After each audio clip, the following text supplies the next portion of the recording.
इसलिए आपसे गुजारिश है, किसी का फोन जाए आवाम को उठाइए, नहीं उठाइए यार, बड़े लोगों का फोन उठाइए, आप उठाइए।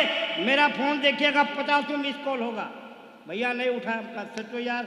अच्छा एक और कमाल है, मैं जब फोन कीजिए तो रूट सार बिजी ही, यार गलत बात है, उठाया कीजिए, आपसे बोलने में गलती हो, सॉरी, पर्सनल बात है, लेकिन फोन उठाया कीजिए, आपसे गुजारिश है।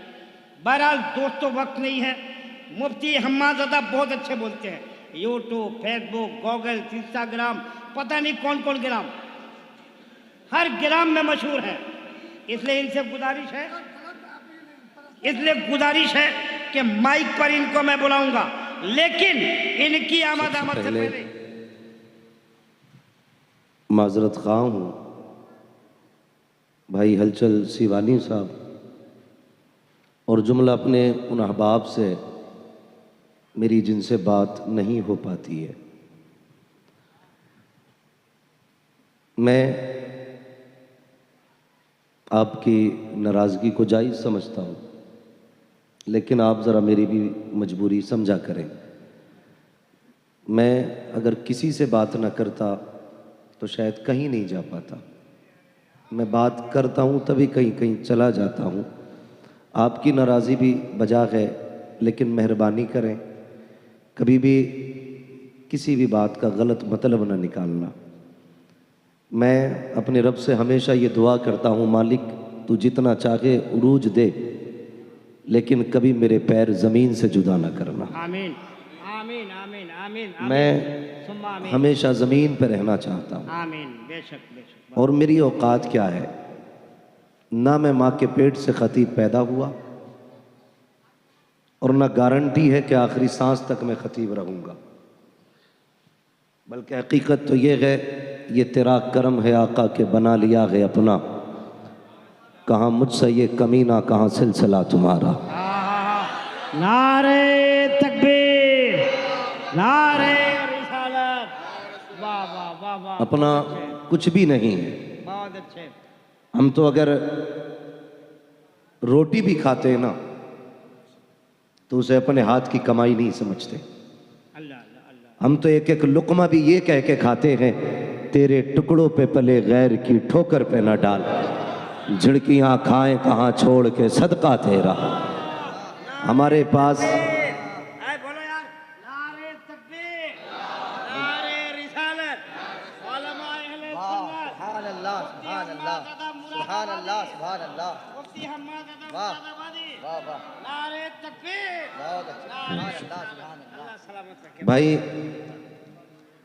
मैं दुआ करता हूँ, मालिक उस ज़िंदगी से मौत बेहतर है जिस दिन मिजाज में गुरूर आए। हमें बस मेरी कुछ मजबूरियां रहती हैं।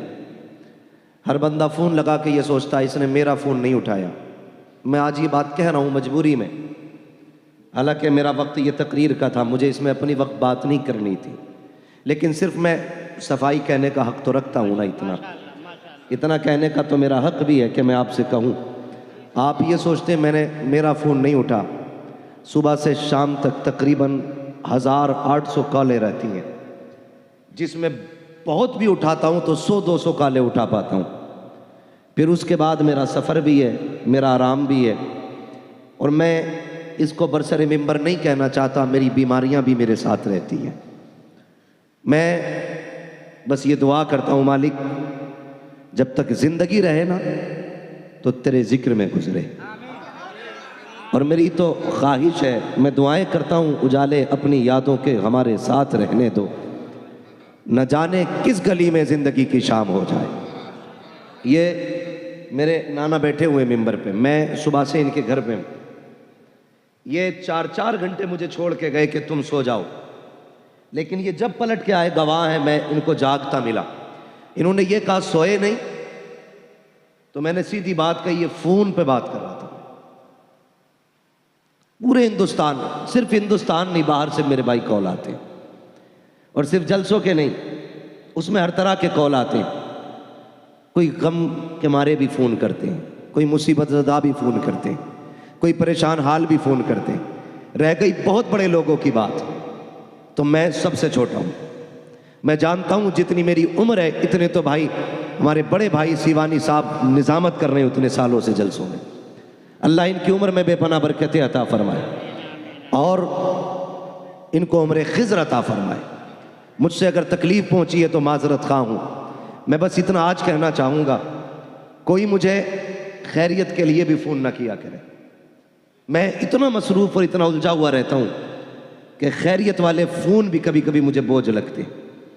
मुझे मेरे रब के हवाले कर दे ज़रूरत के लिए। और तकलीफ़ क्या होती है मैं बता दूँ आज बाबा। तारीफा दे दीजिएगा। हाँ, तारीफ हुआ तो तब दे जब हमारी तारीख। मैं हलचल भाई बैठे हैं, मैंने कल ये बात कही थी। कहाँ था कल? मैं पुणे में कल मैंने ये बात कही थी। मैंने कहा था कि जितनी बार हम घर से निकलते हैं ना, हमें उतनी बार अपने जनाजे का मंजर नजर आता है। अल्लाह। उसकी वजह यह थी कि जब हम घर से निकलते हैं हमारे बच्चे इस तरह हमारे आने के दिन का इंतजार करते हैं जैसे लोग जलसों के दिनों का इंतजार करते हैं। मुझे नहीं लगता मेरी जिंदगी अपनी है भाई आलम साहब। मैं सिर्फ इसलिए जलसे में आया हूं कि हो सकता अल्लाह इन जलसों के सदके मुझे जिंदगी बख्शे। मैं माइक में कह रहा हूं, झूठ नहीं है। मुझसे डॉक्टर ने यह कहा था 90 दिन तुम्हें बिस्तर से नहीं उठना है। ये 6 दिन पहले की बात है, डॉक्टर ने मुझसे कहा था 90 दिन तक नहीं उठना। मैंने कहा मेरे जलसे हैं। उसने कहा फिर मौत की गारंटी नहीं है। मैंने कहा छोड़िए डॉक्टर साहब, आप मौत की बात करते हो, कसम खुदा की हम उनके नाम पे जानते जा रहे हैं जिनकी ठोकरों से मुर्दे जिंदा हो जाते हैं। नारे तकबीर, जोर से बोलो नारे तकबीर, नारे रिसालत, अल्लामा मुफ्ती हम्मद रजा। भाई मैं मिंबर पे बैठ के कह रहा हूं, अगर झूठ हो तो अल्लाह मुझे आज ही गूंगा कर दे। मुझे रमजान तक फुर्सत नहीं है। मैं 2-2 महीने में अपने बच्चों को 2-2 दिन नहीं दे पाता हूं। मैं 10 दिन खाली रखता हूं हर महीने में, लेकिन कोई कहता तुम्हें गौस पाक का वास्ता, मैं उस वास्ते पे अपनी छुट्टी कुर्बान कर देता हूं। कोई कहता खुदा के वास्ते वक्त दे दे, मैं खुदा के वास्ते पे अपनी छुट्टी कुर्बान कर देता हूं। और ये वास्ते हैं कि जो मैं अपने बच्चों की परवाह नहीं करता। मैं कभी कभी सोचता हूं, मुझसे मेरे बच्चे पूछेंगे बता तूने दुनिया को वक्त दिया था, तेरे लिए तेरे पास हमारे लिए 2 दिन का वक्त नहीं था? अगर मैं ये कह दिया करूं वक्त नहीं है, खुदारा मजबूर ना किया करो। मैं कभी रेट बढ़ाने के लिए तारीख बाजी नहीं करता। मैंने कह दिया खाली नहीं है तो हो ही नहीं सकती है। मैंने कह दिया खाली है तो फिर कोई मसला ही नहीं है। वक्त है तो आपके लिए है और नहीं है तो फिर किसी के लिए नहीं है।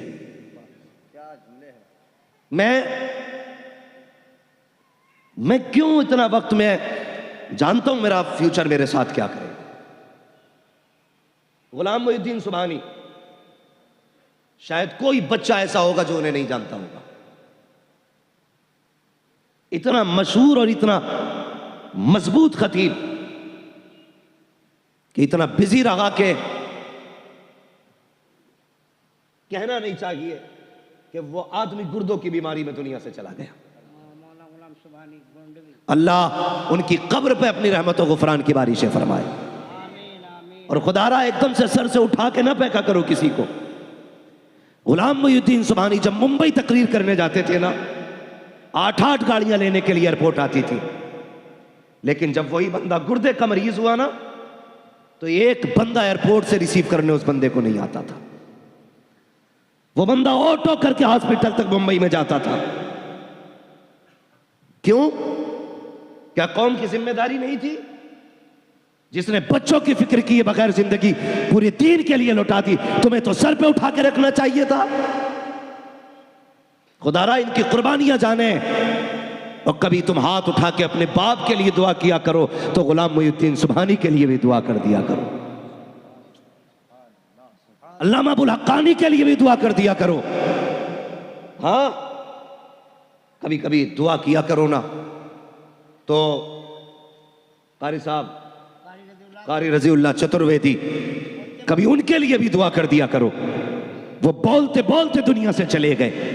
हमारी कौम ने क्या दिया खतीबों को सिवाय इल्जाम के? खुदारा मजबूरी समझा करो। और अगर कोई खतीब तुमसे छुट्टी मांगे तो उसे छुट्टी दे दिया करो। वजह बता रहा हूं, बीमारी की वजह से।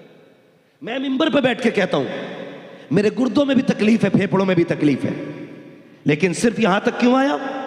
अगर मैं ना आता, मेरे पास सर्टिफिकेट मौजूद है, मैं भेज सकता था मौलाना आलम को कि ये देखिए मेरी रिपोर्ट है, ये डॉक्टरों का कहना है, ये हकीम की राय है और ये मेरे कागज हैं। मैं नहीं भी आ सकता था, लेकिन मुझे मालूम है ये कौम इन्हें नहीं जीने देती। अक्सर तो ये कहते कि झूठा नाम डाला था इश्तिहार में। बाकी जिन्हें यकीन होता वो ये कहता शायद हम्माद को कहीं जलसे की तारीख मिल गई इसलिए वो यहां नहीं आया। खुदारा बदलें अपने नजरिए और दिलों में कुछ गुंजाइश पैदा करें, गुंजाइश पैदा करें। अगर तुम्हारे आगे कोई माजरत पेश करे, उसकी माजरत कबूल कर लो, कयामत में खुदा तुम्हारे थोड़े अमलों से राजी हो जाएगा। हाँ, बस मुझे ये कहना था। आप जरूरत से कॉल करें। अगर मैं फोन पे एक बार किसी से ये कह दूं कि खाली नहीं है, तो बस भाई ये न किया कहा करें कि देख लीजिए, कर लीजिए, मेरी डायरी है, मुझे पता है।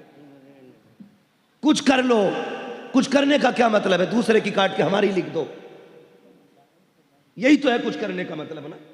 गुंजाइश, क्या गुंजाइश?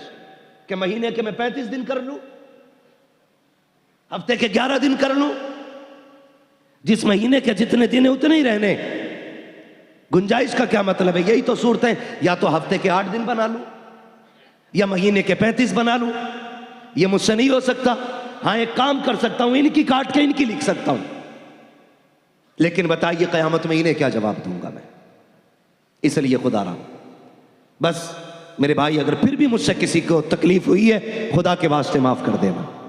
मैं यहां दिल दुखाने वाली बात नहीं करना चाहता, बस मैं कुछ कहना चाहता था। हमेशा यही दुआएं मांगा करो, उजाले अपनी यादों के हमारे साथ रहने दो, न जाने किस गली में जिंदगी की शाम हो जाए।